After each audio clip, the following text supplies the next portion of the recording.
एक गांव में 3 भाई रहते थे। तीनों की अच्छा। बीवियां मिट्टी के चूल्हे में खाना पकाती थी और बाद में 2 भाई अपने बड़े भाई से जुदा हो जाते हैं बीवी के कहने से। अभी देखो आप कहानी आगे क्या होता है। बड़ा भाई आखिर में अपने भाइयों से जुदा होके जो ना बीमार हो जाता है। वो छोटे भाई समझते हैं कि हमारा बड़ा भाई ने ना भागते पैसे हमारे से ज़्यादा रखे हैं छुपा के, तो सारी अपनी दौलत अपने भाइयों को दे देता है, खुद बेचारा ग्रेवी में रखता है। तीनों भाई मिलजुल कर खेती करते थे और आपस में बड़े प्यार से रहते थे। उन तीनों की पत्नियां सीता, राधा और नेहा भी सगी बहनों की तरह रहती थीं। तीनों भाइयों के परिवार एक ही घर में रहते थे। उनके घर की रसोई में मिट्टी के 3 चूल्हे थे। मिट्टी के उन चूल्हों पर उनकी पत्नियां मिलजुल कर खाना बनाती थीं। भाई तुम तीनों की जितनी भी तारीफ करो कम है। मिट्टी के चूल्हों पर जो खाना बनाती हो उसका तो स्वाद ही निराला होता है। साथ ही ठंड में गरम गरम खाना मिल जाता है। मंद मंद आंच पर सिकी रोटियां खाने में जो मजा आता है उसकी तो पूछो ही मत। क्यों? क्या मिट्टी के चूल्हे पर बनी सब्जियों और चावल दाल आदि में कोई मजा नहीं आता देवर जी? बहुत मजा आता है भाभी, पर सबसे ज्यादा मजा तो आप तीनों के प्यार को देखकर आता है। सब काम मिलजुल कर आराम से कर लेती हो। सीता, ये बात तो गोकुल बिल्कुल ठीक कहता है भाई। घर में 3 चूल्हे और 3 परिवार है। जब तक ये चूल्हे मिलकर चलते रहेंगे हमारा परिवार खुशहाल बना रहेगा और आगे बढ़ते रहेंगे। इसकी तो आप चिंता ही मत कीजिए भाई साहब। हमारे 3 मिट्टी के चूल्हे हमेशा मिलकर ही जलेंगे और इन पर बना खाना हम सब मिलकर ही खाएंगे। भगवान करे ऐसा ही हो और हम तीनों भाई हमेशा साथ साथ रहकर जीवन में खूब तरक्की करें। राम, श्याम और गोकुल तीनों भाई बड़े प्यार से खेतों में मेहनत करते थे। राम घर में पिता की तरह सब जिम्मेदारियां निभाता था और छोटे भाई उसे पिता के समान ही आदर देते थे। राम भी भगवान श्री राम की तरह अपने दोनों छोटे भाइयों और उनकी पत्नियों को अपने बच्चों की तरह प्यार करता था। इसीलिए तो खुद से ज्यादा उनकी चिंता करता था। गोकुल, अब की बार धान की फसल बिकेगी तो तुम दोनों की पत्नियों के लिए सोने के कंगन बनवाएंगे। भैया, कंगन तो फिर भी बन जाएंगे। पहले उस बंसी का खेत खरीद लेते हैं, इससे हमारे पास एक खेत और बन जाएगा। भैया, श्याम ठीक कहता है, पहले हमें खेती खरीदना चाहिए। अरे मेरे लक्ष्मण भरत जैसे भाइयों, मैंने बंसी से खेत खरीदने की बात भी कर ली है, वो भी खरीद लेंगे हम। पर भैया, हम इतना पैसा कहाँ से लाएंगे? अरे उसकी चिंता तुम मत करो, मेरे पास जो जमा है उससे काम चल जाएगा। पर भैया, आपके भी तो बच्चे हैं, वो पैसा तो उनके भविष्य के लिए है। अगर यही बात है तो हम भी अपनी जमा पूंजी में से पैसा देंगे। जब तक राम जिंदा है तुम्हें ये सोचने की जरूरत नहीं है। उस साल धान की फसल अच्छी होती है और राम दोनों छोटे भाइयों की पत्नियों के लिए सोने के कंगन बनवाने के साथ साथ बंसी का खेत भी खरीद लेता है। राधा और नेहा सोने के कंगन पाकर खुश तो बहुत होती हैं, मगर फिर एकाएक उदास होकर राधा कहती है, भैया हमारे लिए सोने के कंगन बनवाए, पर दीदी के लिए क्यों नहीं?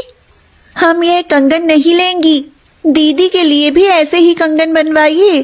तुम दोनों मुझसे छोटी हो, ये कंगन अपनी बड़ी बहन की तरफ से तोहफा समझ कर रख लो। पर दीदी ये तो अच्छा नहीं लगता ना। क्यों अच्छा नहीं लगता? बहुत अच्छा लगता है। अगली फसल भी तो आएगी, मेरे लिए सोने के कंगन अगली फसल पर बन जाएंगे। भाभी ठीक कहती है, अब तो हमारे पास एक खेत और आ गया है। अब तो हम भाभी के लिए हर साल कंगन बनवा सकते हैं। इस तरह राम और उसके भाई खेती में दिन रात मेहनत कर अच्छी कमाई करते रहते हैं और राम खुद से ज्यादा अपने भाइयों का ख्याल रखता है। मगर कुछ दिन बाद उनके घर में मौजूद मिट्टी के 3 चूल्हों में अचानक ही दरार पड़ जाती है। राधा और नेहा पास पड़ोस की औरतों में बैठकर राम और सीता से जलन रखने लगती हैं और चूल्हों के बंटवारे पर उतर आती हैं। अब हमें अपना चूल्हा अलग करना होगा, हम अपनी अलग खेती करेंगे और अलग खाना बनाएंगे।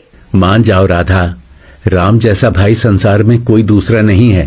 हाँ, दूसरा नहीं है। आप नहीं जानते, पड़ोस में सब जानते हैं कि राम और सीता हमारा फायदा उठाकर खूब धन जोड़ने में लगे हैं। ऐसा हो नहीं सकता। पर ऐसा ही है।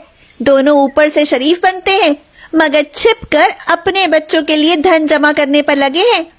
आप दोनों भाइयों को छोड़ सारा गांव इस बात से वाकिफ है। हाँ। राधा और नेहा के मन में यह ख्याल आते ही राम का परिवार टूटने की कगार पर आ खड़ा होता है। पत्नियों के कहने पर उनके मन में भी अलग होने की बात घर कर जाती है। मेरे भाइयों मान जाओ, 3 चूल्हों को एक जगह रहने दो। अलग अलग हमारे घर की खुशहाली को ग्रहण लग जाएगा।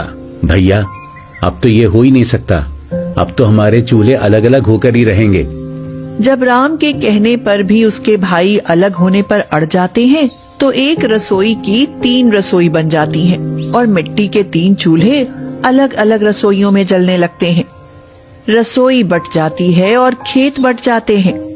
छोटे भाई और उनकी पत्नियां अलग होकर बहुत खुश होते हैं, मगर राम और सीता का तो मानो दिल ही टूट जाता है।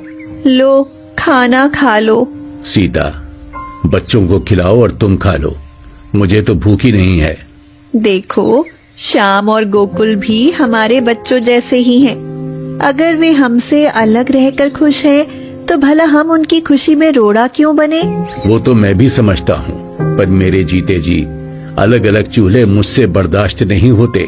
अलग होने के बाद श्याम और गोकुल तो अपने बच्चों में खुश रहते हैं, मगर राम अपने भाइयों के साथ न रहने पर बीमार पड़ जाता है। और एक समय ऐसा आता है कि सीता के पास राम का इलाज करने के लिए भी पैसे नहीं बचते। वह मदद के लिए श्याम और गोकुल के पास जाती है और कहती है, तुम्हारे बड़े भाई बहुत बीमार हैं। उनके इलाज के लिए पैसे नहीं है मेरे पास। वाह, पैसा ऐंठने की क्या तरकीब बनाई है। बड़े भैया हमारे हिस्से का पैसा भी दबा कर रख गए और उनके इलाज के लिए पैसा नहीं है। भाभी सही कह रही हैं। बड़े भैया के पास पैसे की कमी थोड़ी ना है। दीदी, हमसे पैसे की उम्मीद मत रखो। हम कोई पैसा नहीं देंगे। हाँ भाभी, अगर सच में पैसा नहीं है तो क्या, खेत तो है ना, उन्हें बेचकर भैया का इलाज कराओ। यह कहकर श्याम और गोकुल सीता को अपने घर से खाली हाथ भेज देते हैं और कुछ दिन बाद राम की तबीयत बहुत ज्यादा खराब हो जाती है। राम अस्पताल में बिना इलाज के मौत से जूझ रहा होता है कि तभी एक दिन गांव का जमींदार बिशन श्याम और गोकुल से कहता है, अरे क्यों रे श्याम, तेरा भाई अस्पताल में मौत से जूझ रहा है और तुम उसका इलाज तक नहीं करा सकते। राम जैसे भाई से इतनी दुश्मनी क्यों? राम के पास क्या पैसे की कमी है? हमारे से ज्यादा पैसा है उसके पास। हमारे बराबर खेत है और खूब पैसा दबा कर रखा है, फिर भी हम इलाज कराएं क्यों भला?